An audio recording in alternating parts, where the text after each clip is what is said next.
Oha.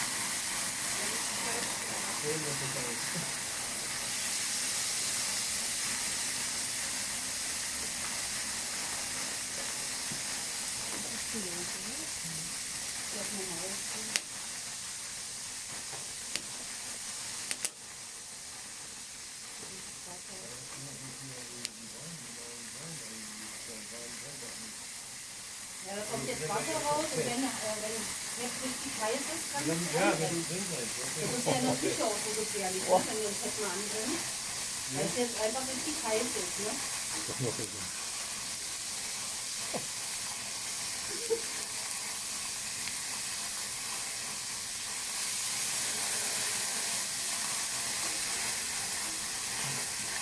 Nimmt das in den Händen nicht aus.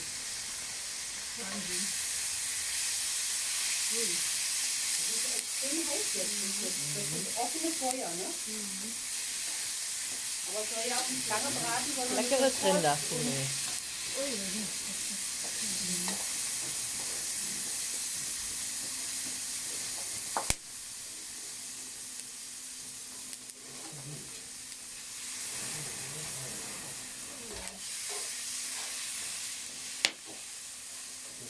Da ist noch ein anderes Stück Holz mit. Kaffee?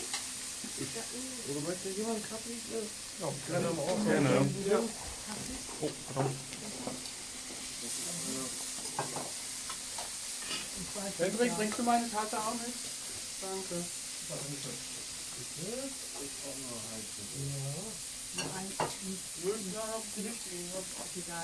Ein Viertel reicht so.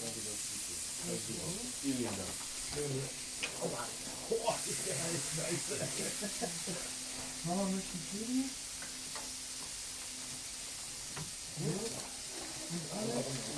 Das ist einmal scharf angebraten. Das sieht, oh, das duftet auch schon, wenn man in die Nähe kommt. Schon anders, ne? Und jemand einen Kaffee? Ich nehme so, weil das ist sehr heiß.